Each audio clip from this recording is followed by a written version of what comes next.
Bismillahirrahmanirrahim. Assalamualaikum warahmatullahi wabarakatuh. Eh, Alhamdulillahirabbil alamin wa bihi nasta'in ala umurid dunya waddin. Asyhadu an la ilaha illallah wa la syarikalah wa asyhadu anna Muhammadan abduhu wa rasuluh sallallahu alaihi wasallam. Allazi la nabiyya wa la rasula ba'da. Anak-anak ustaz sekalian, puji syukur atas limpahan rahmat dan karunia Allah taala. Alhamdulillah kita masih diberikan kesehatan dan kesempatan untuk talabul ilmi, menuntut ilmu, perdalam keilmuan kita khususnya mengenai keislaman. Mudah-mudahan Allah senantiasa memberikan kita kesehatan, kebaikan dan kesempatan untuk selalu dapat meningkatkan keimanan dan ketakwaan kepadanya. Kemudian salawat dan salam kita doakan kepada Allah, semoga disampaikan buat Nabi Muhammad sallallahu alaihi wasallam. Allahumma shalli ala Muhammad wa ala ali Muhammad. Ya, anak-anak ustaz sekalian,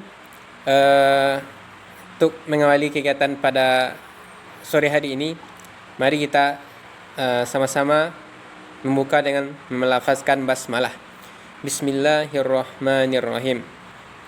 Ya, baik. Mungkin ada yang bertanya, siapa yang berbicara saat ini?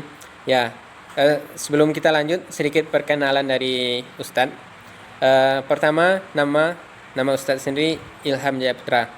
Jadi nanti jika bertemu ataupun ada keperluan, bisa anak-anak sekalian panggil Ustadz Ilham. Kemudian Ustadz saat sekarang ini kuliah di UNP, Universitas Negeri Padang. Dan insya Allah untuk 3 bulan ke depan, Ustadz akan ditugasi untuk mendampingi Ustadz Suardi dalam pembelajaran mata pelajaran pendidikan agama Islam. Yang mudah-mudahan nanti kita dapat saling bertukar informasi ataupun saling sharing ilmu terkait dengan bidang studi yang bersangkutan. Baik, anak-anak sekalian, pada hari ini kita akan melanjutkan materi Quran hadis, itu hadis tentang sifat yang harus kita jauhi. Jadi hari ini kita akan coba lihat mana hadis yang berbicara tentang sifat yang harus kita jauhi. Nanti juga kita lihat beberapa kosakata ataupun penggalan-penggalan kata dari hadis tersebut. Kemudian nanti terakhir baru kita lihat terjemahan dan penjelasan dari hadis tersebut. Baik, anak-anak sekalian, pertama silakan siapkan diri terlebih dahulu, fokus untuk menghadapi ataupun menerima ataupun melaksanakan pembelajaran pada kesempatan kali ini. Baik, pertama kita coba lihat hadisnya. Ustadz coba bacakan bagaimana muji ataupun lafaz dari hadis tersebut, yaitu hadis riwayat Imam Bukhari yang diambil dari Abu Hurairah.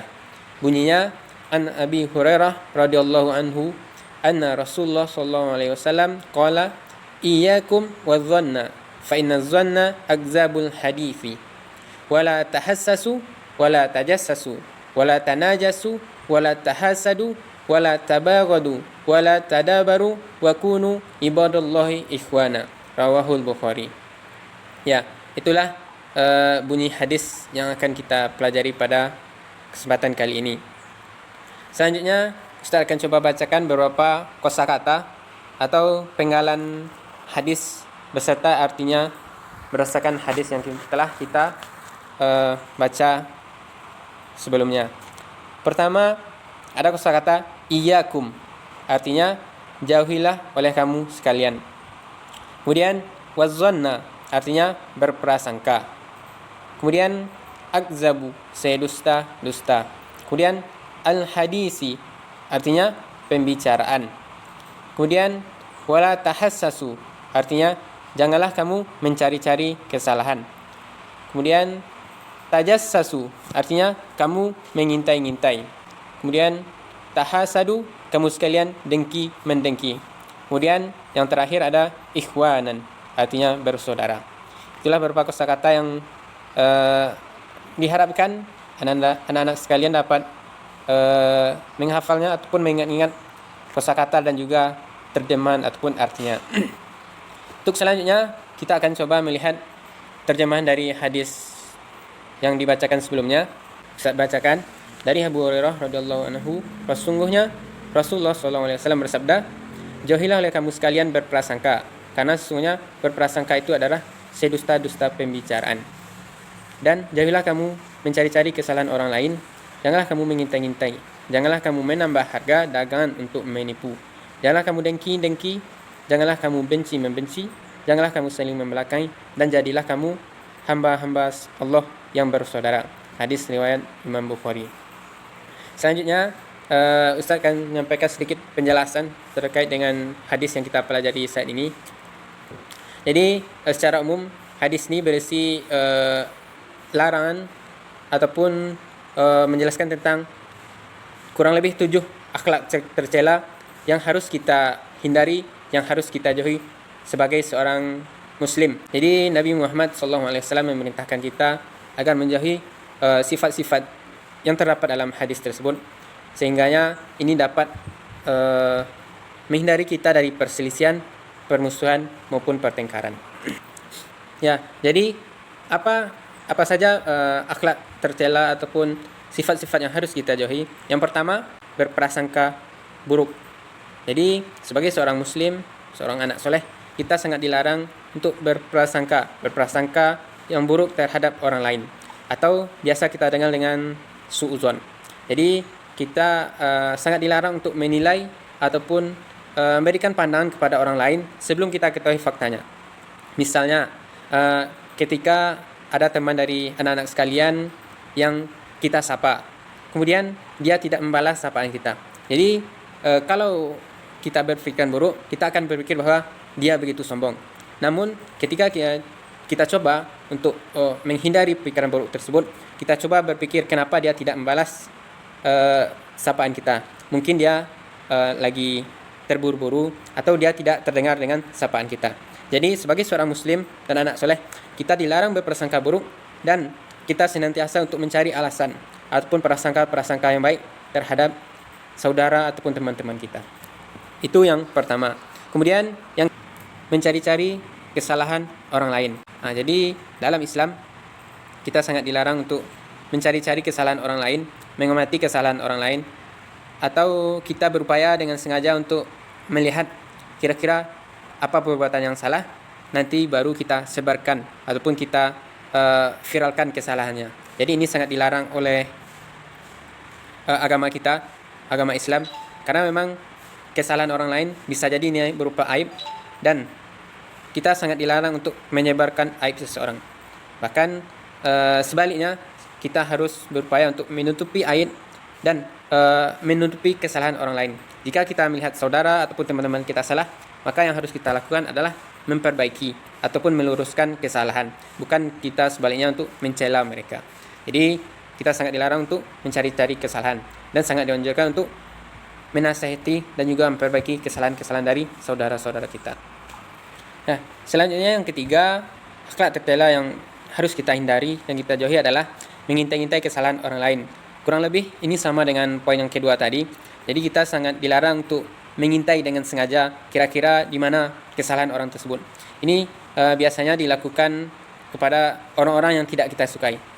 Jika kita misalnya kita berteman, kita tidak suka dengan dia, pasti kita akan coba mencari kesalahan-kesalahannya. Jadi ini memang sangat dilarang dalam agama kita. Maka sebaiknya sebagai anak soleh adalah kita tidak mencela perbuatan buruk ataupun kesalahan dari teman kita. Sebaliknya kita harus berupaya untuk selalu menasihati dan meluruskan kesalahan-kesalahannya. Selanjutnya yang keempat, yaitu menambah atau menaikkan harga dagangan dengan tujuan untuk menipu atau mencari keuntungan yang tidak wajar. Ini biasanya dilakukan oleh orang-orang yang berprofesi sebagai pedagang atau penjual ketika seseorang terdesak sangat membutuhkan barang tersebut, maka dengan sengaja dia menaikkan harga misalnya 2 kali lipat atau dengan kenaikan yang kurang wajar. Sebagai misalnya ketika anak-anak sekalian ujian sangat membutuhkan pensil. Kebetulan anak-anak tidak memiliki pensil. Maka hanya ada satu orang tempat yang bisa kita membeli pensil, ataupun hanya satu orang yang menjual pensil di sekitaran tempat kita ujian. Maka karena dia tahu kita sangat membutuhkan, dengan sengaja dia menaikkan harga menjadi 2 kali lipat agar mendapatkan keuntungan yang lebih besar. Maka hal ini tidak dibenarkan dalam Islam, karena kita tidak diperkenankan untuk memberikan kesulitan kepada orang yang membutuhkan. Maka berlaku hal tersebut harus kita hindari agar kita disayangi oleh Allah Subhanahu wa taala. Itu yang keempat. Kemudian yang kelima adalah dengki mendengki. Ya, dengki ini yaitu rasa benci terhadap orang yang peroleh nikmat dan mengharapkan agar nikmat dari orang tersebut hilang. Atau biasa kita dengan SMS. Senang melihat orang susah, susah melihat orang senang. Jadi ini merupakan satu sifat yang sangat tidak baik ataupun merugikan diri kita sendiri. Karena Nabi Muhammad SAW juga bersabda dalam hadisnya, jauhilah olehmu sifat dengki, karena dengki itu memakan amal kebaikan, bagaikan memakan kayu bakar. Jadi walaupun kita melaksanakan amal kebaikan, misalnya sholat, baca Al-Quran, namun kita sangat tetap dengki, iri hati kepada orang lain ataupun teman kita, maka amal-amal pahala-pahala kita hangus dibakar oleh dengki yang kita berikan kepada teman-teman kita. Kemudian yang keenam, perilaku yang harus kita hindari adalah saling membenci. Benci ini memang sangat dilarang oleh Islam. Jadi sebaliknya, Islam sangat menganjurkan untuk kita saling mengasihi dan menyayangi antara sesama kita. Maka diharapkan sekali bagi anak-anak sekalian untuk menghindari perbuatan saling benci-membenci ini. Kemudian yang ketujuh ataupun yang terakhir adalah saling membelakangi. Saling membelakangi ini artinya kita diam satu sama lain ataupun tidak tegur sapa satu sama lain.